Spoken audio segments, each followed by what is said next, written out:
أما بعد فقد قال الله تعالى في كلامه المجيد وفرقان الحميد شكر جوان سرقرون أعوذ بالله من الشيطان الرجيم بسم الله الرحمن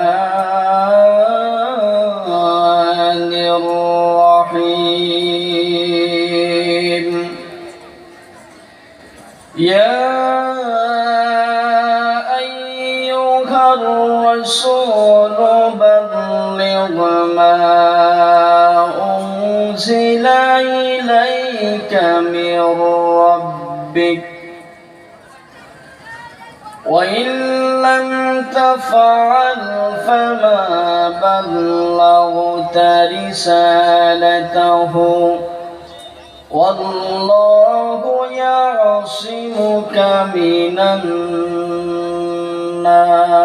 الناس إن الله لا يهدي القوم الكافرين قال النبي صلى الله عليه وسلم يوشف أن يأتي على الناس زمان لا يبقى من الإسلام إلا اسمه ولا يبقى من القرآن إلا رسمه مساجدهم عامرة وهي خراب من الهدى علماؤهم شر من تحت عديم السماء من عنده تخرج الفتنة وفيهم تعود رواه البيهقي وما أرسلناك إلا كافة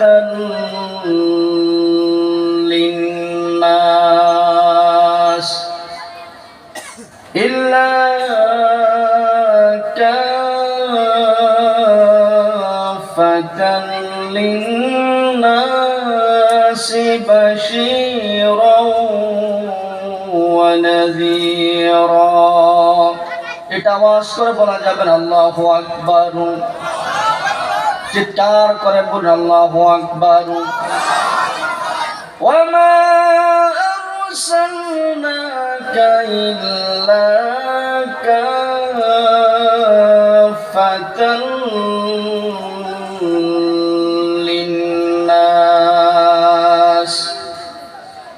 إلا كافة للناس بشيرا ونذيرا إن الله وملائكته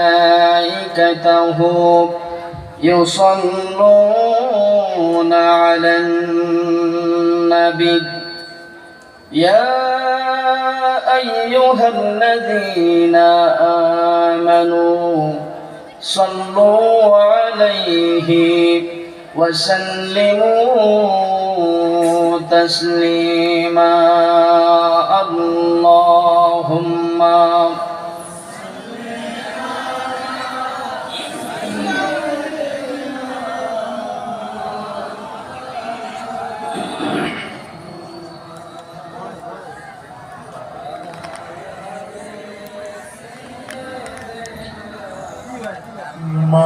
مولانا محمد ইমানের পথে অবিচল থেকে আমার মরণ যেন হয় তোমার কাছে মিনতি আমার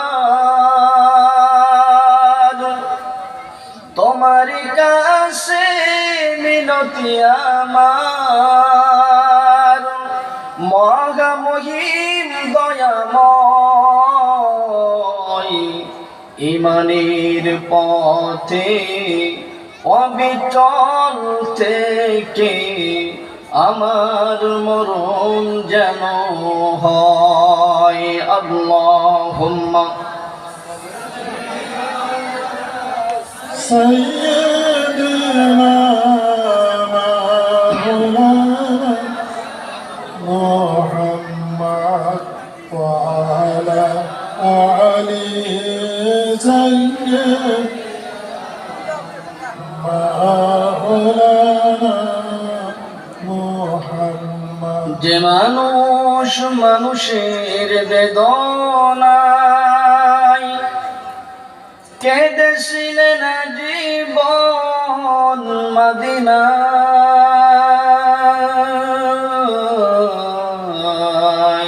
যে মানুষ মানুষের বেদনায়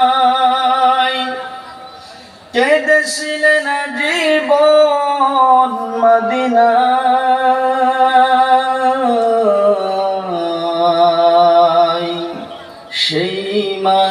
সেই মানুষ যদি হয় এত সুন্দর, না জানি তাহলে তুমি কত সুন্দর, কত সুন্দর। আল্লাহুম্মা সাল্লি আলা সাইয়্যিদিনা মাওলানা মুহাম্মদ ওয়া আলা আলি সাইয়্যিদিনা।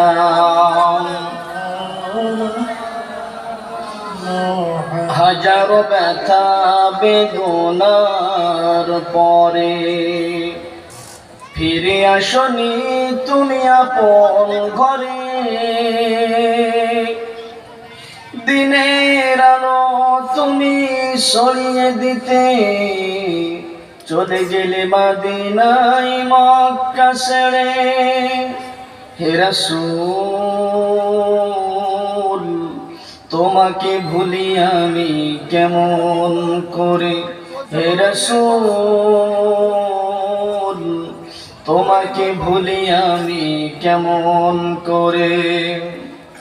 খেয়ে না খেয়ে দিন প্রচারের কাজে নিজেকে দিয়ে সবিলিয়ে, তাইফের কাফেরেরা চিনল না আলো, দুষ্টু ছেলেদের পিছু দিল লেলিয়ে। পাথরের আঘাতে ক্ষত বিক্ষত হয়ে সারা শরীর থেকে রক্ত ঝরে। হে রাসূল তোমাকে ভুলি আমি কেমন করে, হে রাসূল তোমাকে ভুলি আমি কেমন করে। হেরার গুহাই তোমারি ধ্যান, আসমান থেকে নামে আল কোরআন, ভাঙলো সবার ভুল তোমারই উপরে, আসলো কোরআনের ছায়া তলে। খালিদ ওমর আলী আবু বকর ইসলামী ঝান্ডা নিল যে তুলে। আল্লাহ আমিন তুমি ছিলে চিরদিন সকল মানুষের তরে। হে রাসূল তোমাকে ভুলি আমি কেমন করে, হে রাসূল তোমাকে ভুলি আমি কেমন করে। হাজারো ব্যথা বেদনার পরে ফিরে আসনি তুমি আপন ঘরে, দিনের আলো তুমি সরিয়ে দিতে চলে গেলে মদিনায় মক্কা ছেড়ে। হে রাসূল তোমাকে ভুলি আমি কেমন করে হে রাসূল, তোমাকে ভুলি আমি কেমন করে। এটা আওয়াজ করে বলা যাবে না মারহাবা? একটু জিকির করে লা ইলাহা, জোরে লা ইলাহা ইল্লাল্লাহ, জোরে লা ইলাহা সুবহানাল্লাহ ওয়ালহামদুলিল্লাহ, লা ইলাহা ইল্লাল্লাহ সুবহানাল্লাহ ওয়ালহামদুলিল্লাহ, লা ইলাহা ইল্লাল্লাহ। রহমাতুল লিল আলামিন নবী, রহমাতুল লিল আলামিন নবী, কোরআনে প্রমাণ। আশিক বিনে কে বুঝিবে দিনের নবীর শান, উম্মত বিনে কে বুঝিবে দয়াল নবীর শান। কথা বলেন ঠিক কিনা? এটা মুসলমানের মতো চিৎকার করে বলেন কথা ঠিক কিনা? রহমাতুল লিল আলামিন নবী, রহমাতুল লিল আলামিন নবী, কোরআনে প্রমাণ। আশিক বিনে কে বুঝিবে দয়াল নবীর শান, উম্মত বিনে কে বুঝিবে দিনের নবীর শান। নবী আমার মদিনার বুলবুল, আমার আল্লাহ প্রেম করিয়া নামটি দিলেন হাবিবে রাসূল। জোরে বলুন মারহাবা, আওয়াজ করে বলুন মারহাবা। নবী আমার মদিনার বুলবুল, আমার আল্লাহ প্রেম করিয়া নামটি দিলেন হাবিবে রাসূল। ওই নবীকে ভুল বুঝিলে, ওই নবীকে না মানিলে থাকবে না ঈমান। আশিক বিনে কে বুঝিবে দয়াল নবীর শান, উম্মত বিনে কে বুঝিবে দিনের নবীর শান। লা ইলাহা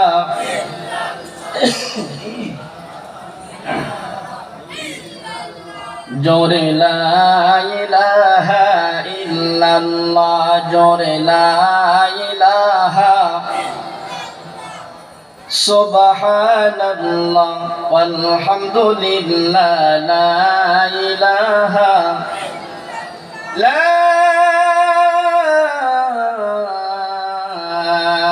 ইলাহা ইল্লাল্লাহ মুহাম্মাদুর রাসূলুল্লাহ। সকলে বলুন সাল্লাল্লাহু আলাইহি ওয়াসাল্লাম। আলহামদুলিল্লাহ, আল্লাহ সুবহানাহু ওয়া তাআলার দরবারে লাখ কোটি শুকরিয়া যে মহান রব্বুল আলামিন আপনাকে আমাকে হাঁটি হাঁটি পা পা করে আল্লাহ সুবহানাহু ওয়া তাআলার জান্নাতে বাগানে, জান্নাতে মজলিসে আসার এবং বসার তৌফিক দান করেছেন। সেজন্য আপনারা সকলে খুশি না বেজার? এটা আওয়াজ করে বলুন, খুশি না বেজার? যদি হয় খুশি, আওয়াজ করব বেশি, উঁচু করে কাল্লা একবার যুবকদের মতো, খালিদ বিন ওয়ালিদের মতো চিৎকার করে বলুন আলহামদুলিল্লাহ। আর একবার বলুন আলহামদুলিল্লাহ।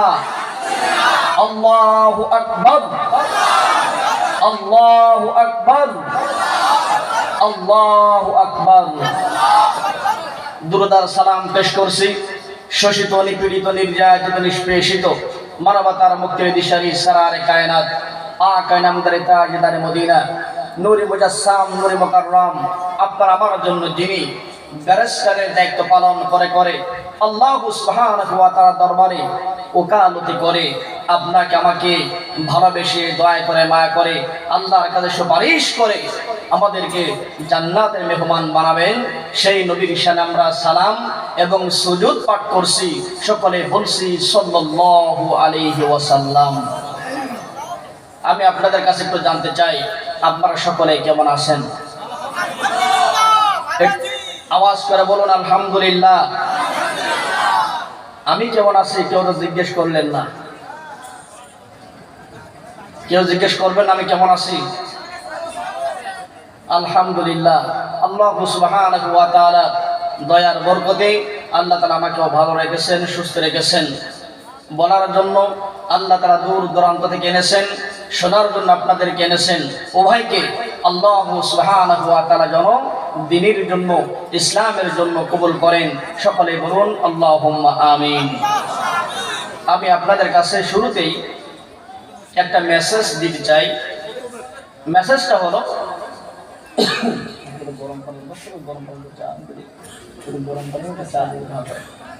আল্লাহ সুবহানাহু ওয়া তাআলা কোরআনুল কারীমের ভিতরে বলে দিয়েছেন যে বান্দারা যখন তোমরা সুস্থ থাকবে, যখন তোমরা জান্নাতে মজলিস পাবে, জান্নাতে প্যান্ডেল যখন পাবে, জান্নাতে প্যান্ডেলে বসার সাথে সাথে একবার যখন বলবে আলহামদুলিল্লাহ, একবার যখন বলবে সুবহানাল্লাহ, একবার যখন বলবে আল্লাহু আকবার, এই তাসবিহগুলি পড়ার সাথে সাথে আল্লাহ সুবহানাহু ওয়া তাআলা আপনার আমার আমল নামার গুনাহগুলি মাফ করে আল্লাহ তাআলা আপনাকে আমাকে হার্টকে ক্লিন করে পরিষ্কার করে আল্লাহ তাআলা ব্যক্তিকে সুস্থ করে দেবেন। বলুন সুবহানাল্লাহ।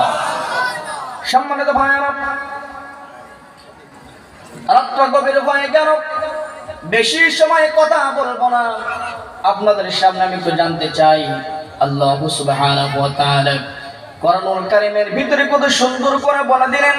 আল্লাহ তাআলা বলেন, বান্দা আমার নিয়ামত পাওয়ার পরে তোমরা যখন জান্নাতে প্যান্ডেলের নিচে বসবে, জান্নাতে প্যান্ডেলের নিচে বসার পরে আল্লাহ সুবহানাহু ওয়া তাআলা বলেন, একবার যখন আলহামদুলিল্লাহ বলে প্রশংসা করবে, একবার আলহামদুলিল্লাহ বলে প্রশংসা আদায় করার সাথে সাথে আমি রব্বুল আলামিন আমার নিয়ামতের যতগুলি ভান্ডার আছে, সমস্ত ভান্ডারের দরজাগুলি ওই বান্দা বান্দীদের জন্য আমি আল্লাহ তাআলা বরাদ্দ করে দেই। বলা যাবে না সুবহানাল্লাহ।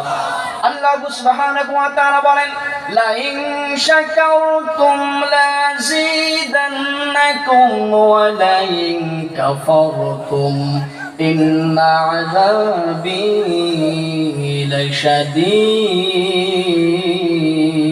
লাশাদীদ। এটা আওয়াজ করে বলা যাবে না আল্লাহু আকবার। সম্মানিত ভাইরা, একটা আশ্চর্য ঘটনা বলবো আপনাদের। আল্লাহ সুবহানাহু ওয়া তাআলা একজন বান্দা, আমার এলাকায় বাড়ি, আমার উপজেলায় বাড়ি, ওই বান্দা প্রত্যেকদিন রাত্রবেলায় সন্ধ্যা যখন হতো ঘর থেকে টাকা পয়সা বের করে নিয়ে ওই ব্যক্তি জুয়ার আড্ডায় চলে যেত, মদের আড্ডায় চলে যেত। ওই ব্যক্তি একদিন রাত্র যখন গভীর হয়ে গেল, রাত 2টা থেকে 3টা যখন বেড়ে গেল, ওই যুবক ছেলেটি হাঁটি হাঁটি পা পা করে যখন বাড়ির দিকে রওনা হলো, বাড়ির দিকে রওনা হওয়ার সময় একটা মাদ্রাসায় দেখতে পেল, ছোট্ট একটি মাদ্রাসা, 12 থেকে 14 জন অথবা 15 জন ছাত্র সেখানে লেখাপড়া করে।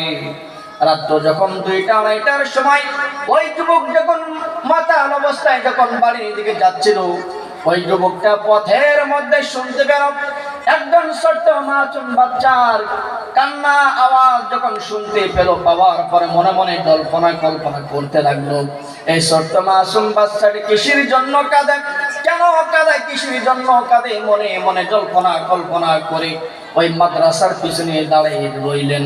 কিছুক্ষণ দাঁড়িয়ে থাকার পরে হঠাৎ করে ওই মাতাল যুবকটি ওই ছেলেটিকে ডাক দিয়ে বলতে লাগলো, বাবারে তোমার কি হয়েছে বলো, কি হয়েছে বলো, তুমি যে কান্নাকাটি করছো রাতের বেলায়, কেন কান্নাকাটি করো, বলো বলো বাবা বলো।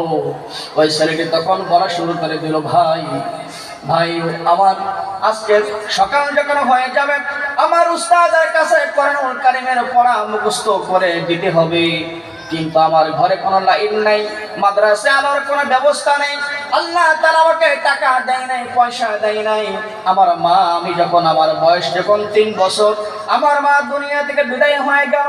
আমার বাবা অন্য জায়গায় বিয়ে করে তার বিবিকে নিয়ে থাকে, সংসার করে। আমাকে কোনো খরচ দেয় না, টাকা পয়সা দেয় না। এই তেল কিনে, ডিজেল কিনে আমার রাত্রে সবকগুলি মুখস্থ করতে হয়। আমার টাকা নেই, পয়সা নেই। ও ভাই, আমি সকাল যখন হবে হুজুরের কাছে কি হবে, কোরআনুল কারীম মুখস্থ করে পড়া দেব। হুজুর সকালে আমাকে পিটাবে।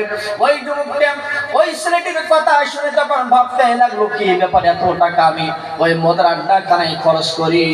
মদের আড্ডাখানায় খরচ করার একটা অংশ যদি মদের আড্ডাখানা থেকে বাঁচিয়ে রেখে যদি ছেলেটিকে ডিজেল কেনার জন্য, কেরাসিন কেনার জন্য যদি আমি দেই, তাহলে আমি তো আল্লাহর কাছে একটু সওয়াব পেতে পারি। এটা আওয়াজ করে মুসলমানের মতো চিৎকার করে বলুন, কথা ঠিক না বেঠিক? সম্মানিত ভাইয়েরা, সকাল যখন হয়ে গেল, ওই যুবক ছেলেটি, মাতাল ছেলেটি মাদ্রাসায় আসলেন। আসার পরে ছেলেটিকে ডাকলেন, ডাকার পরে বলতে লাগলেন, ও বাবা, কিসের জন্য রাত্রে কান্নাকাটি করছিলে বলো? ছেলেটি বলল, আমার পড়ার জন্য। আমার হাড়ি কেনার তেল নেই, তেল কেনার মতো কোনো পয়সা নেই। ওই যুবক ছেলেটি বলতে লাগলো, বাবা চিন্তা করো না, চিন্তা করো না, আমি প্রত্যেকদিন একটা টাকা মদের বারে খরচ করে, ওই টাকার একটা অংশ তোমাকে প্রত্যেক দিন আমি দিব। সেই টাকা দিয়ে তুমি কেরাসিন তেল কিনে লেখাপড়া শুরু করবে, প্রত্যেক দিন কোরআনুল কারীম তেলাওয়াত করবে, মুখস্থ করবে, আর আমার জন্য একটু দোয়া করবে, আমি যেন পরিবর্তন হয়ে ইসলামের পথে যেন আসতে পারি। এটা আওয়াজ করে বলা যাবে না সুবহানাল্লাহ? সম্মানিত ভাইরা, আল্লাহ সুবহানাহু ওয়া তাআলা কোরআনুল কারীমের ভিতরে বলেন, লাইন শাকারতুম লাযিদান্নাকুম। আমার নিয়ামত পাওয়ার পরে আমার বান্দাগুলি যখন আমার প্রশংসা করবে, আমার নিয়ামতের ভান্ডারগুলি তাদের জন্য বরাদ্দ করে দিব। আল্লাহ তাআলা বলেন, বান্দারা, তোমাদের যে নিয়ামত আমি দান করলাম, আল্লাহ বলেন, বান্দারা, তোমাদের চোখের নিয়ামত দিলাম, কানের নিয়ামত দিলাম, মুখের নিয়ামত দিলাম, তোমাদের হার্টের নিয়ামত দিলাম। আল্লাহ বলেন, বান্দারা, একটা মানুষের শরীরের ভিতরে 250 গ্রাম একটা মাংসের টুকরা আল্লাহ দিয়েছেন, যেটাকে হৃৎপিণ্ড বলা হয়, যেটাকে হার্ট বলা হয়। আল্লাহ সুবহানাহু ওয়া তাআলা বলেন, প্রত্যেক সেকেন্ডে সেকেন্ড আল্লাহ তাআলা 90 থেকে 97 ভাগ হার্টের ভিতর রক্ত সঞ্চালন করে থাকে। কোন ব্যক্তির যদি 1 মিনিট হার্টের ভিতরে রক্ত চলাচল বন্ধ হয়ে যায়, সেই ব্যক্তির সাথে সাথে হার্ট অ্যাটাক করে দুনিয়া থেকে বিদায় হয়ে যায়। আল্লাহ বলেন, বান্দারা, আমার বান্দাদের আমি ভালো রাখার জন্য, সুস্থ রাখার জন্য এমন একটি ঔষধ তোমাদের দিয়ে আমি পাঠালাম, যার নাম হলো কোরআনুল কারীম। ওই কোরআনুল কারীম তোমরা যতই তেলাওয়াত করবে, আমি আল্লাহ তাআলা তোমাদের হার্ট ততই ভালো রেখে দিব। এটা আওয়াজ করে বলা যাবে না সুবহানাল্লাহ? আল্লাহর নিয়ামতগুলি পাওয়ার পরে জান্নাতের ভিতরে ফেরেশতা জিবরাইল আলাইহিস সালাম মনে মনে কল্পনা শুরু করে দিলেন। আল্লাহ এত সুন্দর নিয়ামত দান করলেন, আল্লাহর প্রশংসা কিভাবে আদায় করা যায়, আল্লাহর প্রশংসা কিভাবে করা যায়। ফেরেশতা জিবরাইল আলাইহিস সালাম জান্নাতের ভিতরে আল্লাহকে খুশি করার জন্য সিজদায় পড়ে গেলেন। সিজদায় যাওয়ার পরে তাসবিহ, তাহলিল, দরুদ সব কিছু যখন পড়ে ফেললেন, সিজদা থেকে যখন মাথা উঠালেন, মাথা ওঠানোর উপর হিসাব করা হলো। ফেরেশতা জিবরাইল আলাইহিস সালাম একটা সিজদার ভিতরে 500 বছর সময় পার করে দিয়েছেন। এটা আওয়াজ করে বলা যাবে না সুবহানাল্লাহ? সম্মানিত ভাইরা, দ্বিতীয়বার আবার সিজদায় পড়ে গেলেন। দ্বিতীয় সিজদা থেকে যখন মাথা উঠালেন, হিসাব করে দেখা হলো 2টা সিজদার ভিতরে ফেরেশতা জিবরাইল আলাইহিস সালাম 1000 বছর ধরে 1000 বছর সময় পার করে দিলেন। এবারে জিবরাইল বলতে লাগলেন, আল্লাহ তাআলা, আমার আমলনামায় মনে হয় অনেক নেকি তুমি দান করে দিয়েছো। আল্লাহ বললেন, ফেরেশতা জিবরাইল শোনো, দুনিয়ার বুকে আমার শেষ জামানায় একজন নবীকে আমি পাঠাবো, যার নাম হবে মুহাম্মদুর রাসূলুল্লাহ সাল্লাল্লাহু আলাইহি ওয়াসাল্লাম। ওই নবীর উম্মতে মুহাম্মাদী যারা হবে, তারা যখন নামাজ পড়বে 1000 বছর ধরে নামাজ পড়া লাগবে না, 500 বছর ধরে নামাজ পড়া লাগবে না, 1 মাস ধরে নামাজ পড়া লাগবে না, 1 দিন ধরে নামাজ পড়া লাগবে না। 1 ওয়াক্ত নামাজের ভিতরে একটা সিজদা দিবে, শুধুমাত্র বলবে সুবহান রাব্বিল আলা বলে সিজদা থেকে যখন মাথা উঠাবে, মাথা ওঠানোর সাথে সাথে তুমি 1000 বছর ধরে সিজদা দেওয়ার কারণে যত নেকি তোমার আমলনামায় দান করে দিলাম, এর চাইতে ডাবল নেকি উম্মতে মুহাম্মাদের আমলনামায় আমি রব্বুল আলামিন দান করে দিব। এটা আওয়াজ করে বলা যাবে না সুবহানাল্লাহ? আল্লাহ বলেন ফেরেশতা জিবরাইল শোনো, কান্নার কোনো দরকার নেই, কান্না করে কোনো লাভ হবে না। শোনো ফেরেশতা জিবরাইল শোনো, কিয়ামতের ময়দানে কঠিন মুসিবতের দিনে আল্লাহ সুবহানাহু ওয়া তাআলা যেদিন বলবে যাও ও হাবিব তোমার উম্মতি মুহাম্মাদি গুলি নিয়ে যাও, জান্নাতে চলে যাও, যাও জান্নাতে চলে যাও। একদিন নবী সাল্লাল্লাহু আলাইহি ওয়াসাল্লাম সাহাবায়ে কেরামদের মাঝে একদিন ঘোষণা করে দিলেন, বিলাল রে শোনো বিলাল, জান্নাতের ভিতরে আমার আগে কিন্তু তুমি প্রবেশ করবা। হযরত বিলাল বলতে লাগলো, ইয়া রাসূলুল্লাহ ইয়া হাবিবাল্লাহ, আমার থেকে আপনার প্রাণ প্রিয় সাহাবী হযরত আবু বকর সিদ্দিক রাদিয়াল্লাহু তাআলা আনহু, আমি কি তার আগে জান্নাতে প্রবেশ করব? হযরত বিলালের কথা শুনে রাসূল আরবি সাল্লাল্লাহু আলাইহি সাল্লাম বলতে লাগলেন, হ্যাঁ বিলাল শোনো, আবু বকরের আগে, ওসমানের আগে, আলীর আগে, সকলের আগে তুমি জান্নাতে প্রবেশ করবে। হযরত বিলাল বলতে লাগলো, ইয়া রাসূলুল্লাহ ইয়া হাবিবাল্লাহ, আপনি আপনি আপনার আগে আমি কি জান্নাতে প্রবেশ করব? নবীজি বললেন, হ্যাঁ আমার আগেও তুমি আল্লাহর জান্নাতে প্রবেশ করবে। এটা আওয়াজ করে বলা যাবে না সুবহানাল্লাহ? বিলাল কান্না শুরু করে দিল, কিভাবে রাসূলের আগে আমি জান্নাতে প্রবেশ করব কিভাবে? আমি তো সিস্টেমটা বুঝতে পারলাম না। রাসূল আরবি সাল্লাল্লাহু আলাইহি সাল্লাম বলতে লাগলেন, বিলাল শোনো, আল্লাহ তাআলা যখন আমাকে দিয়ে জান্নাত উদ্বোধন করবেন, আল্লাহ যখন আমাকে জান্নাতে যাওয়ার জন্য ঘোষণা করে দিবেন, আমি যখন জান্নাতে চলে যাব, জান্নাতে যাওয়ার সময় হেঁটে হেঁটে আমি জান্নাতে যাব না, একটা বুরাক আমাকে পিটিয়ে চড়িয়ে জান্নাতের ভিতরে নিয়ে যাবে। ওই বুরাকের গলায় একটা লাগাম থাকবে, একজন খাদেম থাকবে লাগামটা ধরার জন্য, সেই খাদেম আর কেউ থাকবে না। আল্লাহ তাআলা ও বিলাল তোমাকে আল্লাহ তাআলা আমার ওই বুরাকের খাদেম বানিয়ে দিয়েছেন। এটা আওয়াজ করে বলা যাবে না সুবহানাল্লাহ?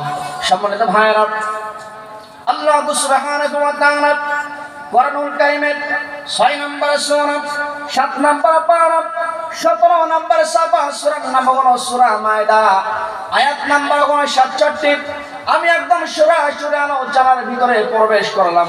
আল্লাহ সুবহানাহু ওয়া তাআলা বলেন, ইয়া আইয়ুহার রাসূলু বাল্লিগ মা উনজিলা ইলাইকা মির রাব্বিক। আল্লাহ বলেন, নবী আমার, তোমার উপরে যে কিতাব নাযিল করা হলো ওই কোরআন বেশি বেশি প্রচার করো।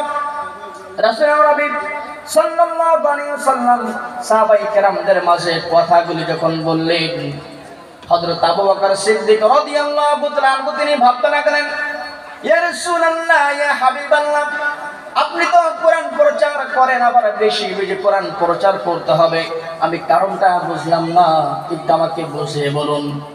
এবার রাসূল আরবি সাল্লাল্লাহু আলাইহি সাল্লাম বলতে লাগলেন, ও সাহাবীরা শোনো, কোরআন প্রচার করলাম গোপনে গোপনে, গরিব মানুষগুলির মাঝে আমি কোরআন প্রচার করলাম। আল্লাহ বলেন, গরিব মানুষগুলির মাঝে নাই, গোপনে গোপনে নাই, প্রকাশ্য ময়দানে কোরআন প্রচার করতে হবে। রাসূল আরবি সাল্লাল্লাহু আলাইহি ওয়াসাল্লাম সাহাবায়ে কেরামদের নিয়ে সর্বপ্রথম আবু জেহেলের বাড়িতে চলে গেলেন।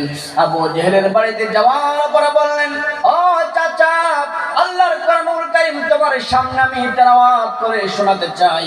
এবার আবু জেহেল ঘরের দরজা যখন খুলে দিলেন, আবু জেহেলের সামনে রাসূল আরবি সাল্লাল্লাহু আলাইহি ওয়াসাল্লাম কোরআনুল কারীম থেকে তেলাওয়াত করা শুরু করে দিলেন। একটু যুবকদের মতো চিৎকার করে বলা যাবে না সুবহানাল্লাহ? লা ইলাহা ইল্লাল্লাহ।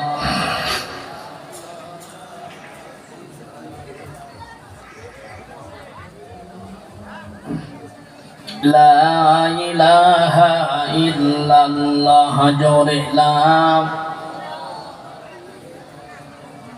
لا إله إلا الله جوري لا إله إلا الله لا إله إلا الله محمد رسول الله صلى الله عليه وسلم সম্মানিত ভাইরা এবার আসলে নবী সাল্লাল্লাহু আলাইহি ওয়াসাল্লাম আবু জেহেলের সামনে দাঁড়িয়ে কোরআনুল কারীমের সূরার নাম হলো সূরা ফিল।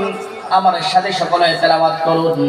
আলাম তারা কাইফা ফাআলা রাব্বুকা বিআসহাবিল ফিল আলাম ইয়াজআল কাইদাহুম ফি তাদলিল ওয়া আরসালা আলাইহিম তায়রান আবাবিল ترميهم بحجارة من سجيل فجعلهم كعصف মাকুল। এটা আওয়াজ করে চিৎকার করে বলুন আল্লাহু আকবার। আপনারা মনে হয় বিরক্ত হয়ে যাচ্ছেন নাকি? মনে হয় বিরক্ত হয়ে যাচ্ছেন। অনেক মানুষ ওঠাউঠি শুরু করে দিল, কেন জানি না। কিছুক্ষণ বসুন। যিনি আলোচক আলোচনায় বসে 2-10 মিনিট আধা ঘন্টা না গেলে আলোচনার জোশ আসে না। আপনারা যদি আগে থেকে ওটা শুরু করেন তাহলে আমি তো দুর্বল হয়ে যাই। কিছুক্ষণ বসুন, ইনশাআল্লাহ আল্লাহ মেহেরবানি করবে ইনশাআল্লাহ। সম্মানিত ভাইরা, রাসূল নবী সাল্লাল্লাহু আলাইহি ওয়াসাল্লাম কোরআনুল কারীম যখন আবু জেহেলের সামনে তেলাওয়াত করে শোনালেন, আবু জেহেল বলতে লাগলো, ভাতিজা মুহাম্মদ, যে কোরআন তুমি তেলাওয়াত করে শোনাও, বলো তো এই কোরআনের টার্গেট হলো কয়টা? এবার নবীজি বলতে লাগলো, আল্লাহ তাআলা কোরআনুল কারীমের 3টা টার্গেট দিয়েছেন। 1 নাম্বার হলো আল্লাহ তাআলা বলেন কোরআন তেলাওয়াত করো, কোরআন পড়ো।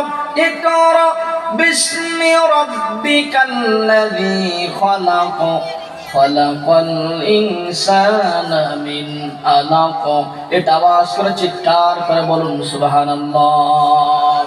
রাসূল নবী সাল্লাল্লাহু আলাইহি ওয়াসাল্লাম বলেন, ও ভাতিজা মুহাম্মদ সাল্লাল্লাহু আলাইহি ওয়াসাল্লাম, বলো তোমার কোরআনের 2 নাম্বার টার্গেট বলো। রাসূল নবী বলতে লাগলেন, 21 নাম্বার পারা, 1 নাম্বার সাফাত, সূরার নাম হলো সূরা আনকাবুত, আয়াত নাম্বার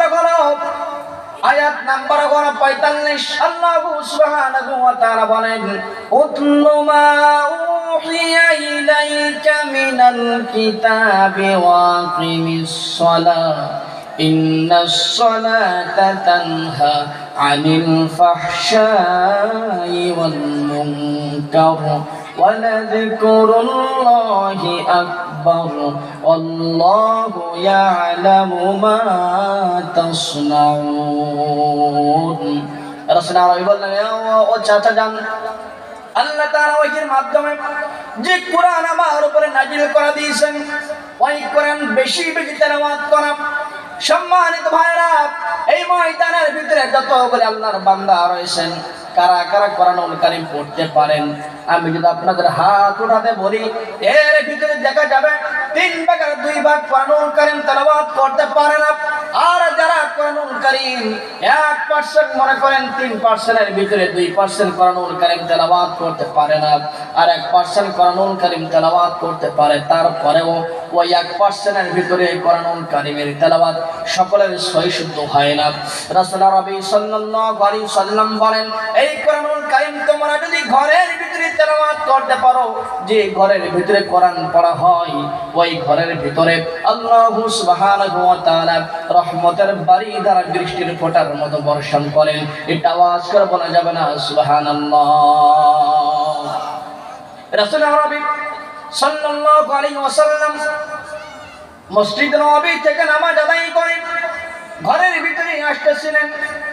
ঘরের ভিতরে আসার সময় হযরতে আয়েশা সিদ্দিকা রাদিয়াল্লাহু তাআলা আনহা রাস্তার দিকে লক্ষ্য করলেন। লক্ষ্য করার পর দেখতে পেলেন রাসূলের মাথার উপরে মুষলধারে বৃষ্টি বর্ষণ করা হচ্ছে। হযরত আয়েশা সিদ্দিকা রাদিয়াল্লাহু তাআলা আনহা একটা তোয়ালি নিয়ে ঘরের ভিতরে প্রস্তুতি নিয়ে নিলেন। যে রাসূল যখন ঘরের ভিতরে প্রবেশ করবে আমি রাসূলের শরীর মোবারক মুছে দিব। ঘরের ভিতরে নবী সাল্লাল্লাহু আলাইহি সাল্লাম যখন প্রবেশ করলেন তার গায়ের দিকে ফ্যাল ফ্যাল করে তাকানো শুরু করে দিল। দেখতে লাগলো তার জামা কাপড়গুলি ভিজা আছে নাকি। লক্ষ্য করে দেখতে পেলেন তার জামা কাপড়গুলি ভিজা নেই, শুকনা জামা কাপড়। নবীজি বলতে লাগলো আয়েশা রে এমন ভাবে কি দেখো বলো। আয়েশা সিদ্দিকা রাদিয়াল্লাহু তাআলা আনহা বলতে লাগলেন ইয়া রাসূলুল্লাহ আপনি যখন নামাজ আদায় করে বাড়ির দিকে আসতেছিলেন আপনার দেরি দেখে আমি লক্ষ্য করলাম। লক্ষ্য করার পরে দেখতে পেলাম আপনার মাথার উপরে বৃষ্টি বর্ষণ করা হচ্ছে। আপনি যেহেতু কালেমার দাওয়াত দেন আমি ভাবলাম আপনি যদি অসুস্থ হয়ে যান কোরআনুল কারীমের দাওয়াত প্রচার করতে দেরি হয়ে যাবে, তাই ভাবলাম আপনাকে আমি তাড়াতাড়ি আপনার শরীর মোবারক মুছে দেব যাতে আপনি সুস্থ থাকেন। কিন্তু আমি আপনার গায়ে তো পানির ফোঁটা দেখছি না। রাসূল আরবি বলতে লাগলেন আয়েশা এই দৃশ্য তুমি কোন হালাতে দেখলা। নবীজি বলতে লাগলো এই দৃশ্য কোন হালাতে দেখলা। আয়েশা সিদ্দিকা রাদিয়াল্লাহু তাআলা আনহা বলতে লাগলো ইয়া রাসূলুল্লাহ আমি পবিত্র হালাতে এই দৃশ্য দেখলাম। নবীজি বলতে লাগলেন আয়েশা রে তুমি শোনো যে দৃশ্য তোমার চোখে ধরা পড়লো ওই দৃশ্য সাধারণ কোনো দৃশ্য নয়, বৃষ্টির ফোঁটা নয়। আল্লাহ সুবহানাহু ওয়া তাআলা রহমতের বারিধারা আমার মাথার উপরে বর্ষণ করতেছিল। আয়েশা সিদ্দিকা বলতে লাগলেন ইয়া রাসূলুল্লাহ ইয়া হাবিবাল্লাহ আপনি যখন দুনিয়াতে থাকবেন না, দুনিয়া থেকে আপনি যখন চলে যাবেন আপনার সঙ্গে রহমত কি চলে যাবে নাকি বলেন। রাসূল আরবি বলতে লাগলো না না না আমার সঙ্গে রহমত চলে যাবে না, আমি দুনিয়াতে থাকবো না কিন্তু আমার আল্লাহর রহমত দুনিয়াতে থেকে যাবে। আয়েশা সিদ্দিকা বলতে লাগলেন কিভাবে কারা আপনার এই আল্লাহ তাআলার রহমতগুলি পাবে, রহমতের ভাগীদার কারা হবে। নবীজি বলতে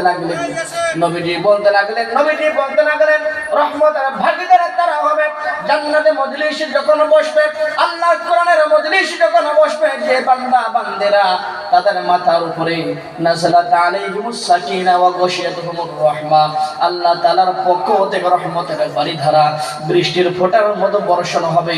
এটা আওয়াজ করে বলা যাবে না সুবহানাল্লাহ। সম্মানিত ভাইরা রাসূল আরবি সাল্লাল্লাহু আলাইহি ওয়াসাল্লাম লম্বা রচনা সংক্ষেপ করে দিলাম। রাসূল আরবি সাল্লাল্লাহু আলাইহি ওয়াসাল্লাম এবারে চাচার সামনে একটি সূরা তেলাওয়াত করে শোনালো। চাচার বলতে লাগলো চাচা আমার একটি সূরা তেলাওয়াত করে শোনাতে চাই যে সূরার বিরুদ্ধে আমার আল্লাহ তাআলা তোমার এক নেতার বিরুদ্ধে কথা বলেছেন। রাসূল আরবি বলতে লাগলো ঠিক আছে আমি শুনবো তোমার সেই কোরআনুল কারীম তেলাওয়াত করে আমাকে শোনাও।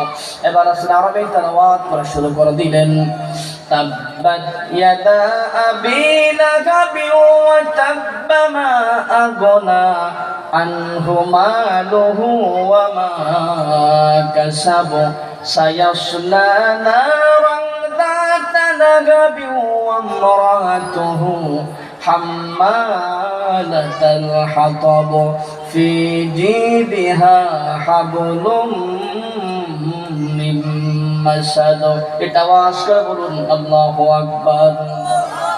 আবু জাহেল বলতে লাগলো ভাতিজা মুহাম্মদ যে সূরাটি তেলাওয়াত করে শোনালে এই সূরার ভিতরে তোমার আল্লাহ তাআলা তোমার চাচা আবু লাহাবের ধ্বংস করার কথা বলেছেন।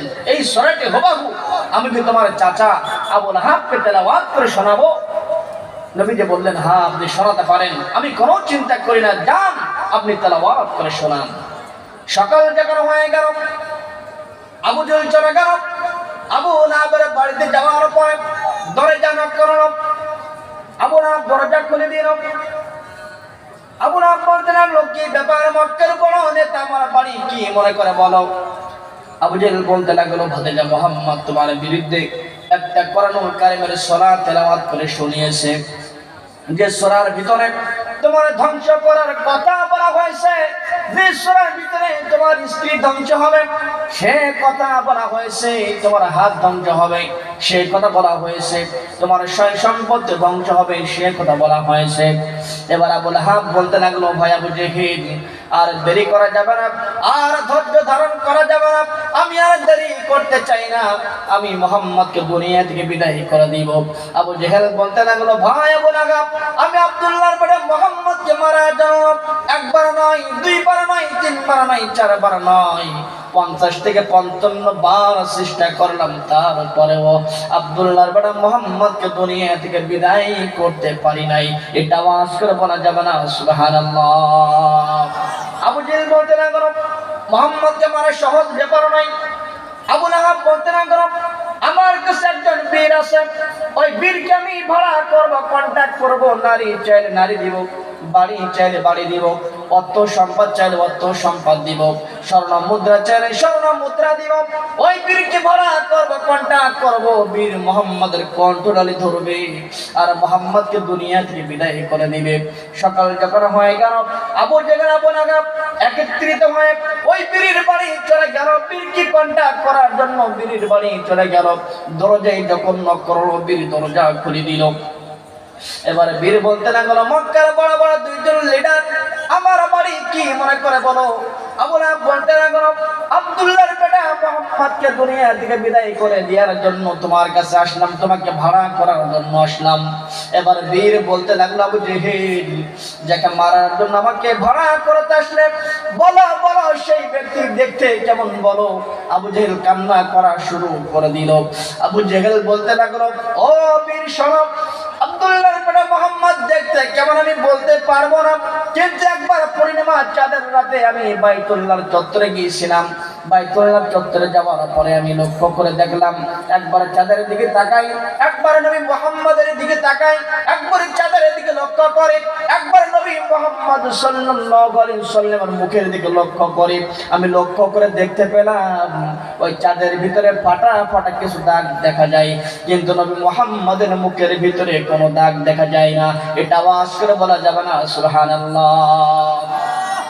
এজন্য আরবের কবিরা কত সুন্দর করে নাত রাসূল তারা তেলাওয়াত করে, তারা পাঠ করে নাত রাসূল, তারা বলে, নবী তোমার নূরের চেহারা একবার দেখেছে যারা, মুগ্ধ হয়েছে কত মানুষ, পাগল বনের হরিণ কত যত্ন করে তোমায় গড়েছেন রব্বুল আলামিন, কত যত্ন করে তোমায় গড়েছেন রব্বুল আলামিন। তুমি চাঁদের চেয়ে কত সুন্দর নবী, সূর্যের চেয়ে কত সুন্দর, তোমার দুরুদ পড়ে, তোমার দুরুদ পড়ে স্বয়ং রব্বুল আলামিন, কত যত্ন করে তোমায় গড়েছেন রব্বুল আলামিন। নবী তোমার নূরের চেহারা একবার দেখেছে যারা, মুগ্ধ হয়েছে কত মানুষ, পাগল বনের হরিণ কত যত্ন করে তোমায় গড়েছেন রব্বুল আলামিন। এটা আওয়াজ করে বলা যাবে না মারহাবা। এবার বীর বলতে লাগলেন, আবু জেহেল বলে, মুহাম্মদ লম্বা কেমন? আবু জেহেল বলতে লাগলো, মুহাম্মদ তোমার কোমর বরাবর হবে, বেশি লম্বা হবে না। সকাল যখন হয়ে গেল, বীরের স্ত্রী বীরকে বলতে লাগলো, স্বামী আমার, আবু জেহেল ভুল তথ্য দিয়েছেন, খবরদার আবু জেহেলের কথা মতো আব্দুল্লাহর বেটা মুহাম্মদকে মারার জন্য যাবেন না, কারণ ওরা ভুল তথ্য দিয়েছেন। আবু জেহেল বলেছেন, মুহাম্মদ তোমার কোমর বরাবর, কিন্তু না, আমি রাতের ভিতরে ঘুমের ভিতরে স্বপ্ন দেখলাম, আমি দেখতে পেলাম মুহাম্মদের পা হলো জমিনে তাহাতা সারা, আর মুহাম্মদের মাথা হলো আরশে মোয়াল্লা পর্যন্ত। এটা আওয়াজ করে বলা যাবে না সুবহানাল্লাহ। সকাল হয়ে গেল, বীর চলে গেল আবু জেহেলের বাড়িতে। বীর আবু জেহেল, আবু লাহাব, উতবা, শাইবা, ওয়ালিদ ইবনে মুগিরা 4-5 জন মিলে চলে গেল সাফা এবং মারওয়ার মাঝে। আল্লাহর নবী যেখানে কোরআনুল কারীম তেলাওয়াত করতেছিলেন, সাহাবায়ে কেরামদের মাঝে বসে বসে ওই ময়দান যাওয়ার পরে এবার আবু জাহেল বলতে লাগলো, ভাতিজা মুহাম্মদ, তোমার কোরআন তেলাওয়াত বন্ধ করো। নবীজি বলতে লাগলো, কোরআন তোমার বাবার কিতাব নাকি কোরআন বন্ধ করব? এই কোরআন বন্ধ হবে না, যতদিন দুনিয়াতে বেঁচে থাকবো কোরআন বন্ধ করা সম্ভব হবে না। এবার নবীজিকে বলতে লাগলো, আবু জাহেল বলল, ভাতিজা মুহাম্মদ, দেখো তোমাকে মারার জন্য কাকে ভাড়া করলাম, কাকে কন্টাক্ট করে আনলাম, যে তোমাকে দুনিয়া থেকে বিদায় করে দেওয়ার জন্য ভাড়া করা হয়েছে। এই ময়দানে তাকে আনা হয়েছে। নবীজি কান্না শুনে বলতে লাগলো, চাচা, আমাকে মারার জন্য বীরকে ভাড়া করে এনেছেন। আমি 3 দিন যাবত কিছুই খেতে পারি না, 3 দিন যাবত কিছু খাই না। আমাকে একটু বাড়ি যাওয়ার সুযোগ করে দিন, বাড়িতে যাই, একটু খানা পেনা গ্রহণ করে খাদ্য দ্রব্য খাই, আমার গায়ে একটু শক্তি বল যখন হবে, তারপরে কালকে আগামীকাল আমি কুস্তি লড়বো। আজ আমি কুস্তি লড়তে পারবো না। নবীজি বাড়িতে চলে গেল। যাওয়ার পরে বলতে লাগলো, খাদিজা, একবার খাদিজা বলে ডাকার সাথে সাথে খাদিজা রাদিয়াল্লাহু তাআলা আনহা দরজা খুলে নবীজির ডাকে নবীজিকে সালাম করলেন। এটা আওয়াজ করে বলুন না সুবহানাল্লাহ। আল্লাহুম্মা সাল্লি আলা সাইয়্যিদিনা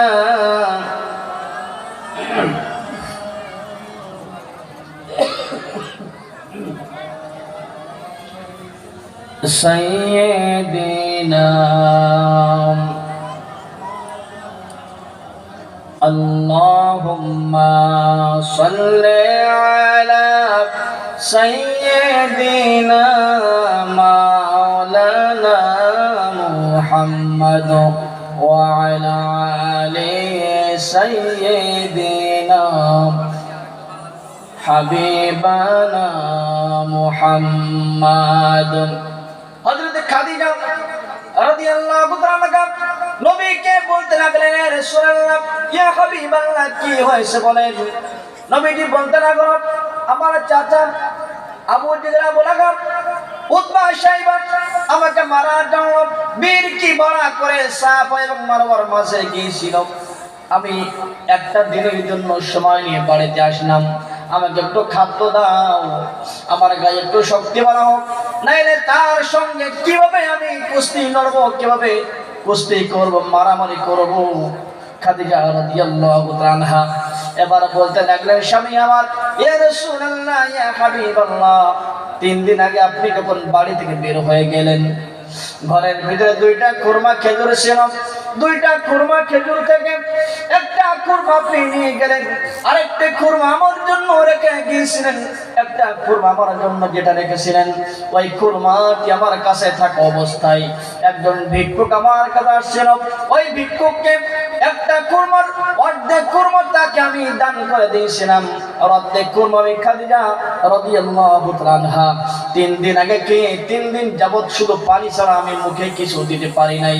আমি ভাবলাম আপনি যখন বাইরে থেকে ঘরের ভিতরে প্রবেশ করবেন, খাদ্য আনবেন, একসঙ্গে খানা পেনা পান করবো, কিন্তু না, আপনি তো খালি হাতে ঘরের ভিতরে প্রবেশ করলেন। খাদিজা বললেন, কি হয়েছে বলেন। এবার নবীজি বলতে লাগলো, খাদিজা, আমাকে মারার জন্য বীর ভাড়া করা হয়েছে। যে বীর কি ভাড়া করলো, আমাকে দুনিয়াতে বাঁচিয়ে রাখবে না, দুনিয়া থেকে আমাকে বিদায় করে দেওয়ার জন্য আমার চাচারা উঠে পড়ে লেগেছে, দুনিয়াতে আমাকে বাঁচিয়ে রাখবে না। খাদিজা রাদিয়াল্লাহু তাআলা আনহা বলতে লাগলেন, ও স্বামী আমার, তাতে কোনো চিন্তা করো না, ঘরে খাবার নাই, তাতে কি হয়েছে, আজকে আল্লাহ তাআলা দরবারে দাঁড়িয়ে দাঁড়িয়ে নামাজ আদায় করব। আর আল্লাহ তাআলার দরবারে নামাজ আদায় করার পরে হাত তুলে আমি খাদিজা রাদিয়াল্লাহু তাআলা আনহা আল্লাহর কাছে মোনাজাত করব। এটা আওয়াজ করে বলা যাবে না সুবহানাল্লাহ। সম্মানিত ভাইরা, ওই যুবকটার কথা বলতেছিলাম। যুবকটা সকালবেলায় মাদ্রাসায় চলে গেল। যাওয়ার পরে বলতে লাগলো, স্যার, ও খোকা, বাবা বলো, তোমার কিসের জন্য দুঃখ বেদনা বলো। ছেলেটি বলতে লাগলো, আমার বয়স যখন 3 বছর, আমার মা দুনিয়া থেকে বিদায় হয়ে চলে গেছে। আমার বাবা অন্য জায়গায় বিবাহ বন্ধনাবদ্ধ হয়ে তার বিবিকে নিয়ে আমার কথা বলে গেছে, আমার সঙ্গে সাক্ষাৎ করে না, লেখাপড়ার খরচ দেয় না, টাকা দেয় না, পয়সা দেয় না। ওই যুবকটা বলতে লাগলো, তাতে কি হয়েছে, প্রত্যেক দিন আমি তোমাকে 500 করে টাকা দিব, আমি যা খরচ করি তা থেকে 500 করে টাকা তোমাকে আমি দিয়ে দিব। ওই যুবকটা টাকা দেওয়া শুরু করে দিল, ডিজেল কিনে, কেরোসিন কিনে, মাদ্রাসায় হারিকেন জ্বালিয়ে প্রত্যেক দিন ওই সন্তান কোরআনুল কারীম মুখস্থ করে। হঠাৎ দেখা গেল 3 থেকে 4 মাস পরে ওই যুবকটা হার্টের রোগ হয়ে দুনিয়া থেকে বিদায় হয়ে গেল। দুনিয়া থেকে যখন মারা গেল, ওই যুবকটার পাশে কোনো ব্যক্তি যায় না। ওই মাদ্রাসার ছেলেটি যখন খবর পেয়ে গেল, যুবকটির বাড়ি চলে গেল। যাওয়ার পরে তার লাশের পাশে বসে কোরআনুল কারীম তেলাওয়াত করে শোনায়, কোরআনুল কারীম তেলাওয়াত করে। লোকজন বলতে লাগলো, বাবা এই লাশের পাশে কোরআনুল কারীম তেলাওয়াত করা কিসের জন্য? বলল, বুঝবো না, পরে টের পাবা। লাশটি দাফন করার জন্য কোনো লোক হয় না, লাশটিকে জানাজা পড়ানোর জন্য মসজিদের ইমাম সে বাসে না। ওই ছেলেটি বলতে লাগলো, আমার বয়স 14-15 বছর, আমি জানাজা পড়াবো, ওই লাশটিকে আমি দাফন করবো, কেউ না আসলেও আমার কিছু করার নেই, কিন্তু আমি লাশটি দাফন করাবো, ওই লাশটির জানাজা দিয়ে আমি কবরস্থ করবো। এটা আওয়াজ করে বলা যাবে না সুবহানাল্লাহ। এলাকার মানুষজন যুবককে ডাকলেন, ওই ছেলেটিকে ডেকে বললেন, কেন তুমি লাশের পাশে কোরআনুল কারীম তেলাওয়াত করো? এই লাশের প্রতি তোমার এত ভালোবাসা কেন বলো? ওই ছেলেটি তখন বলতে লাগলো, আমি একদিন মাদ্রাসায় হারিকেনের তেল না থাকার কারণে কান্না করছিলাম। এই ব্যক্তি রাস্তা দিয়ে মাতাল অবস্থায় যাচ্ছিল, আমার কান্না শুনে 500 টাকার নোট আমাকে দেয়, আর বলে, এই তেল কিনে তুই লেখাপড়া করবে, কোরআনুল কারীম মুখস্থ করবি, সেই জন্য তোকে টাকা দিলাম। একটা টাকা ওই ব্যক্তি খরচ করে, সেই টাকার একটা অংশ প্রত্যেকদিন আমার কাছে যায়। আমার কাছে প্রায় 45,000 টাকা হয়ে গেছে। 3 মাস আমাকে প্রত্যেকদিন 500 টাকার একটা করে নোট আমাকে দিয়েছে। ওই যুবকটা যখন আমাকে টাকা দেওয়ার পরে, যুবকটা যখন দুনিয়া থেকে বিদায় হয়ে গেল, তার জন্য দোয়া করবো না, কার জন্য দোয়া করবো? দাফন কাফন হয়ে গেল। দাফন কাফন হয়ে যাওয়ার পরে 5 থেকে 7 দিনের মাথায় ওই যুবকটি স্বপ্ন দেখলো। স্বপ্নের ভিতরে ওই যুবকের সঙ্গে দেখা হয়ে গেল। ওই মাদ্রাসার ছাত্র বলতে লাগলো, যে ছেলেটি, যে যুবকটি আমাকে প্রত্যেক দিন পড়ার পিছনে কোরআনুল কারীমকে মহব্বত করে ভালোবেসে 500 করে টাকা দান করতো, আল্লাহ সুবহানাহু ওয়া তাআলা কোরআনের ভালোবাসায় ওই যুবকের গুনাহ করে মাফ করে দিয়েছেন। একটা আওয়াজ করে বলা যাবে না সুবহানাল্লাহ। আমি একদিন একটা প্রোগ্রাম করে রাত 3টার সময় আমার মাদ্রাসার ভিতরে আমি গাড়িটা ঢোকালাম। গাড়িটা ঢোকানোর পরে 2টা ছেলের কান্নার আওয়াজ পেলাম। 2টা ছেলের কান্নার আওয়াজ পাওয়ার পর আমি তখন ডিস্টার্ব করলাম না। সকাল যখন হয়ে গেল, আমি ছেলে 2টাকে ডাকলাম। ডাকার পরে বললাম, বাবারে তোমরা রাত্রে বেলায় কান্নাকাটি করছিলে কেন? ওই ছেলে 2টা বলতে লাগলো, হুজুর আমার বয়স 9 বছর, আমার ভাইয়ের বয়স 16 বছর। আমার ভাই আমাকে ডেকে বলতে লাগলো, ও সোনা ময়না রে, মায়ের কথা বারবার মনে পড়ে, বাবার কথা বারবার মনে পড়ে, আব্বা আম্মার জন্য একটু দোয়া না করলে নয়। রাত্রে কোরআনুল কারীম তেলাওয়াত করে আমার মায়ের জন্য, বাবার জন্য দোয়া করছিলাম। এই জন্য মায়ের কথা যখন মনে গেল, বাবার কথা যখন মনে পড়ে গেল, মায়ের কথা যখন মনে হলো, বাবার কথা যখন মনে পড়ে গেল, আমরা 2 ভাই নিজেদের স্থির রাখতে পারলাম না। আমরা কান্না করা শুরু করে দিলাম, কান্না জড়িত কণ্ঠে আল্লাহ সুবহানাহু ওয়া তাআলার কাছে আমরা কান্না করে আমাদের আব্বা আম্মার জন্য দোয়া করতে লাগলাম। ওই মুহূর্তে আপনি আমাদের মাদ্রাসায় হয়তো ঢুকেছেন। আমি ওই ছেলে 2টাকে বুকে জড়িয়ে ধরে বললাম, বাবারে যতদিন তোরা লেখাপড়া শেষ না করে বড় না হবে, ততদিন পর্যন্ত তোদের কাছ থেকে কোনো খরচ তো নেওয়া হবে না।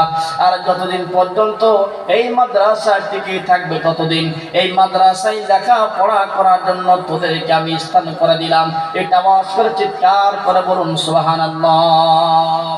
সম্মানিত ভাইরা, আমাদের পিতামাতা, আত্মীয় স্বজন, নানা ওলাদ বর্গ যাদের দুনিয়া ছেড়ে বিদায় হয়ে চলে গেছে, তারা কিছুই নিয়ে যেতে পারেনি। শুধুমাত্র আমল খালি হাতে চলে গেছে। আমল যদি করে যায় সদকা জারিয়া, যেটা আমল হয়েছে সেইটা আমলে চলে গেছে, কবরে শুয়ে শুয়ে সে আমলগুলি পেতে থাকবে। আর যদি অন্যায় করে গুনাহ করে চলে যায় তাহলে কবরটা খুব ভয়ঙ্কর হয়ে যাবে। এজন্য আমি আপনাদের কাছে, যেহেতু রাত্র খুব বেশি হয়নি, এখনো 12টা বাজেনি, আমি আপনাদের কাছে মুসাফির মানুষ 3 ব্যক্তির দোয়া আল্লাহর দরবারে কবুল হয়ে যায়। এক নাম্বার হলো পিতা মাতার দোয়া, 2 নাম্বার হলো মাজলুম ব্যক্তির দোয়া, আর 3 নাম্বার হলো মুসাফির ব্যক্তির দোয়া। আমি আপনাদের কাছে মুসাফির হারাতে এখানে ওয়াক্তিয়া একটা মসজিদ মাদ্রাসার জন্য আপনারা হয়তো অনেক টাকা পয়সা দিয়েছেন, আপনাদের কাছে মুসাফির মানুষের হাতে আপনারা কিছু টাকা পয়সা দিবেন। 100 টাকা, 500 টাকা, 10 টাকা, 20 টাকা, 50 টাকা, যে যা পারেন মুসাফিরের হাতে দেবেন। মুসাফিরের দোয়া আল্লাহর কাছে কবুল হয়। এই টাকা মুসাফির মাদ্রাসার জন্য, মসজিদের জন্য মুসাফিরের হাত দিয়ে যখন দেওয়া হবে, আপনার দান আল্লাহর দরবারে কবুল হয়ে যাবে। সর্বপ্রথম আমি একজন ব্যক্তিকে দেখতে চাই, কোন ব্যক্তি আছেন জান্নার ঘর ওয়াক্তিয়া মসজিদের জন্য কিছু টাকা আল্লাহর ঘরে দান করতে রাজি দিয়েছেন? একজন ব্যক্তিকে আমি একটু দেখতে চাই। আলহামদুলিল্লাহ, আমার এক ভাই উঠে এসেছেন, একদম সামনে এগিয়ে বসে টাকাটা তুলে নেন। আমার এক যুবক ভাই 100 টাকা দিয়েছেন। আমার আরেক যুবক ভাই 100 টাকা দিয়েছেন। এক বাবাজি কিছু টাকা নিয়ে আসেন। আল্লাহ সুবহানাহু ওয়া তাআলা বাবার দানকে আল্লাহ কবুল করে নাও, জানে বরকত দাও। আপনার একটু দ্রুত আসুন, সকলেই কেউ বসে থাকবেন না, সকলেই শরীক হবেন। 10 টাকা, 5 টাকা, 20 টাকা, 50 টাকা, 100 টাকা, যে যা পারেন ইসলামের জন্য, দ্বীনের জন্য আপনারা শরীক হয়ে যাবেন। আল্লাহ তাআলা তাতে অনেক বরকত দিবেন। আল্লাহ সুবহানাহু ওয়া তাআলার নবী খাদিজার ঘরের ভিতরে বলতে লাগলেন, খাদিজা, আজ তাহলে আমরা সারা রাত্র দাঁড়িয়ে দাঁড়িয়ে নামাজের সময় আমরা পার করে দিব। কেউ উঠবেন না, অল্পের ভিতরে আমরা দোয়া করে দেব ইনশাআল্লাহ। কেউ উঠবেন না, সকলেই ময়দানের ভিতরে বসে পড়ুন। হযরত খাদিজা রাদিয়াল্লাহু তাআলা রাসূল নবী সাল্লাল্লাহু আলাইহি সাল্লামকে নিয়ে যখন নামাজ শুরু করে দিলেন, নামাজে দাঁড়িয়ে গেলেন, নামাজ পড়তে লাগলেন। নামাজ পড়তে পড়তে সুবহের সাদিকের সময় যখন হয়ে গেল, সুবহে সাদিকের সময় যখন হয়ে গেল, খাদিজা বলতে লাগলো, ইয়া রাসূলুল্লাহ, ইয়া হাবিবাল্লাহ, আল্লাহর দরবারে দোয়া করতে হবে, মুনাজাত করতে হবে। নবীজি বলতে লাগলো, খাদিজা, আল্লাহ তাআলার দরবারে দোয়া করব, হাতটা আল্লাহ তাআলার কাছে বাড়িয়ে দাও। খাদিজা বলতে লাগলো, ইয়া রাসূলুল্লাহ, ইয়া হাবিবাল্লাহ, আল্লাহ তাআলার দরবারে দোয়া করবেন, আপনি প্রত্যেকদিন দোয়া করেন। আজ আমি খাদিজা আল্লাহ তাআলার দরবারে দোয়া করব, হাত তুলে আপনি আমার হাতের সঙ্গে আমিন আমিন করবেন। নবীজি বলতে লাগলো, উল্টা পাল্টা দোয়া যদি করো তাহলে আমার নবুয়তের দপ্তর থেকে নাম কেটে বাদ দেওয়া হয়ে যাবে। নবীজি খাদিজা বলতে লাগলো, উল্টা পাল্টা কোনো দোয়া আমি করব না। খাদিজা রাদিয়াল্লাহু তাআলা নবীর অনুমতি নিয়ে আল্লাহর দরবারে দোয়া করা শুরু করে দিলেন। খাদিজা রাদিয়াল্লাহু তাআলা বলতে লাগলেন, আল্লাহ, যে ব্যক্তি আমার সাথে হাত উঠালো তার পরিচয় আপনি জানেন, তারপরেও তার পরিচয় আপনার কাছে আমি দিচ্ছি। তার নাম হলো মুহাম্মদ সাল্লাল্লাহু আলাইহি ওয়াসাল্লাম। বাবার নাম আব্দুল্লাহ, মায়ের নাম আমিনা। মায়ের পেটে থাকা অবস্থায় বাবা দুনিয়া থেকে বিদায় হয়ে গেল। মা 6 বছর বয়সে মা দুনিয়া থেকে বিদায় হয়ে গেল। দাদার কাছে লালিত পালিত হচ্ছিল। 8 বছর বয়সে দাদাও দুনিয়া থেকে বিদায় হয়ে গেল। চাচার কাছে লালিত পালিত হচ্ছিল। আল্লাহ তাআলা 17 বছর বয়সে আমি খাদিজা রাদিয়াল্লাহু তাআলা আমার কোম্পানিতে তোমার নবীকে চাকরি দিয়েছি। 25 বছর বয়সে তোমার নবীর সঙ্গে আমি বিবাহ বন্ধনে আবদ্ধ হয়েছি। আল্লাহ আমার নবীকে মারার জন্য, তোমার নবীকে মারার জন্য, আমার স্বামীকে মারার জন্য এসেছেন। আল্লাহ, আমি খাদিজার জীবনের বিনিময়ে হলেও আমার স্বামীর প্রাণটা তোমার কাছে আমি ভিক্ষা চাই। এটা আওয়াজ করে জোরে জোরে বলা যাবে না? সুবহানাল্লাহ। রাসূল আরবি সাল্লাল্লাহু আলাইহি ওয়াসাল্লাম এবার কান্না করা শুরু করে দিল। খাদিজা বলতে লাগলেন, ইয়া রাসূলুল্লাহ, ইয়া হাবিবাল্লাহ, আপনি কান্নাকাটি করেন কিসের জন্য? আমার দোয়া মনে হয় আপনার পছন্দ হলো না, আমার দোয়া মনে হয় আপনার পছন্দ হলো না। আল্লাহ তাআলার দরবার থেকে আমি দোয়া প্রত্যাহার করে নিচ্ছি। এবার আল্লাহ তাআলা বললেন, জিবরাইল দেরি করো না, চলে যাও, নবীর কানে কানে বলে দাও, খাদিজা যে দোয়া করছে আল্লাহ তাআলার দরবারে, ওই দোয়া প্রত্যাহার হওয়ার কোনো সুযোগ নাই, কোনো সুযোগ নাই। খাদিজার দোয়া আল্লাহ সুবহানাহু ওয়া তাআলার দরবারে 100% কবুল হয়ে গিয়েছেন। এটা আওয়াজ করে বলা যাবে না? সুবহানাল্লাহ। মরণ পথের যাত্রী আমি মুসাফির, খাসা ছেড়ে যাবে পাখি হয়েছে অস্থির আমার, খাসা ছেড়ে যাবে পাখি হয়েছে অস্থির। মরণ পথের যাত্রী আমি মুসাফির, খাসা ছেড়ে যাবে পাখি হয়েছে অস্থির আমার, খাসা ছেড়ে যাবে পাখি হয়েছে অস্থির। আল্লাহ তাআলার হুকুম পেলে পাখিটা যাবে চলে, খাসা ছেড়ে যাবে পাখি,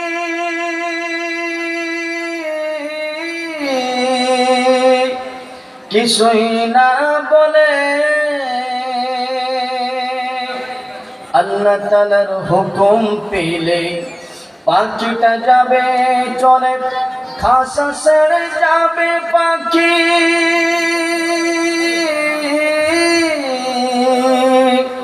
কিছুই না বলে। নীরব চোখে থাকবো চেয়ে, নীরব চোখে থাকবো চেয়ে, হয়ে যায় স্থির, খাসা ছেড়ে যাবে পাখি হয়েছে অস্থির আমার, খাসা ছেড়ে যাবে পাখি হয়েছে অস্থির। যেদিন আমায় বিদায় দিতে কাঁদবে সবার মন, বিদায় তবু দেবে আমায়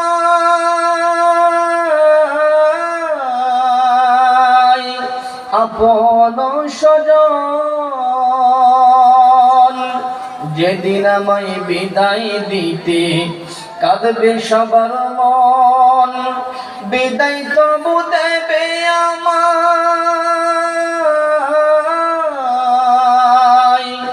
আপন স্বজন।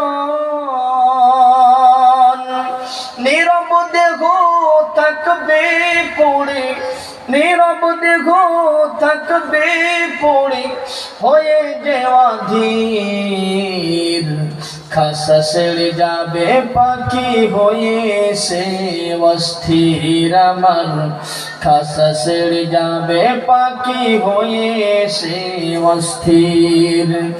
মরণ পথের যাত্রী আমি মুসাফির, খাসা ছেড়ে যাবে পাখি হয়েছে অস্থির আমার, খাসা ছেড়ে যাবে পাখি হয়েছে অস্থির। এটা আওয়াজ করে বলা যাবে না? মারহাবা। সম্মানিত ভাইরা, মা বোনদের জন্য কিছু কথা বলা যায়। আল্লাহর নবী সাল্লাল্লাহু আলাইহি ওয়াসাল্লাম মসজিদে নববীর ভিতরে বসা, এমন সময় একজন মা নবীর কাছে যে বলতে লাগলো, ইয়া রাসূলুল্লাহ, আমরা স্বামীর সংসার করার কারণে সকালে দুপুরে সন্ধ্যায় আমাদের ঘর ঝাড়ু দেওয়া লাগে, ঘর পরিষ্কার করা লাগে। রাসূল নবী বলতে লাগলো, তোমার তোমার স্বামীর ঘর পরিষ্কার পরিচ্ছন্ন রাখার জন্য সকালে দুপুরে সন্ধ্যায় যদি ঘর পরিষ্কার করা লাগে, ওই সময় তোমরা যদি মনে মনে দরুদ শরীফ যদি পড়তে পারো, বাইতুল্লাহর চত্বর ঝাড়ু দিলে যত পরিমাণ নাকি হয় অত পরিমাণ নাকি বান্দি তোমার আমলনামায় আল্লাহ রাব্বুল আলামিন দান করে দিবেন। এটা আওয়াজ করে বলা যাবে না সুবহানাল্লাহ?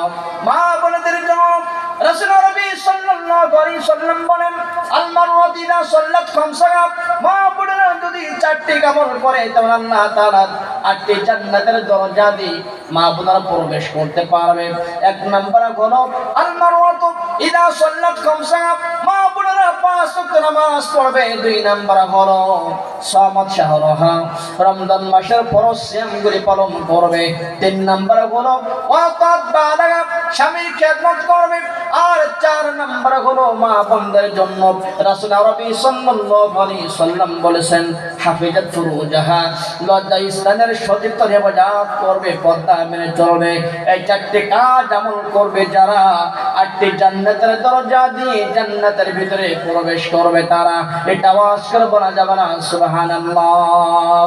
ইয়া মুহাম্মদ মুস্তাফা নবী সাল্লাল্লাহু আলা, ইয়া মুহাম্মদ মুস্তাফা নবী সাল্লাল্লাহু আলা, শাফায়াতের কান্ডারি নবী, শাফায়াতের কান্ডারি মদিনাওয়ালা, ইয়া মুহাম্মদ, ইয়া মুহাম্মদ মুস্তাফা নবী সাল্লাল্লাহু আলা, ইয়া মুহাম্মদ মুস্তাফা নবী সাল্লাল্লাহু আলা।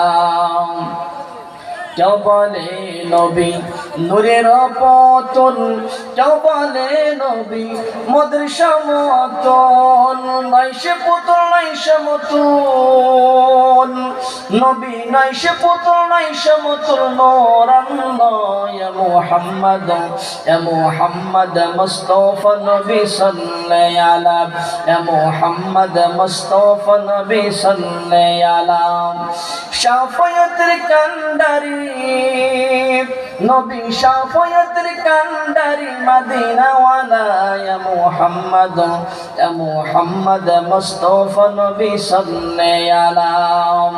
আঙ্গুলের ইশারায় চন্দ্র খণ্ড হয়, ডুবন্ত সূর্য আবার উদয় হয়। আঙ্গুলের ইশারায় চন্দ্র খণ্ড হয়, ডুবন্ত সূর্য আবার উদয় হয়।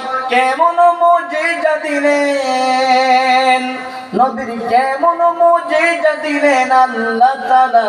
ইয়া মুহাম্মদ, ইয়া মুহাম্মদ মুস্তাফা নবী সাল্লাল্লাহু আলা, ইয়া মুহাম্মদ মুস্তাফা নবী সাল্লাল্লাহু আলা, শাফায়াতের কান্ডারি নবী, শাফায়াতের কান্ডারি মদিনাওয়ালা, ইয়া মুহাম্মদ, ইয়া মুহাম্মদ মুস্তাফা নবী সাল্লাল্লাহু আলা।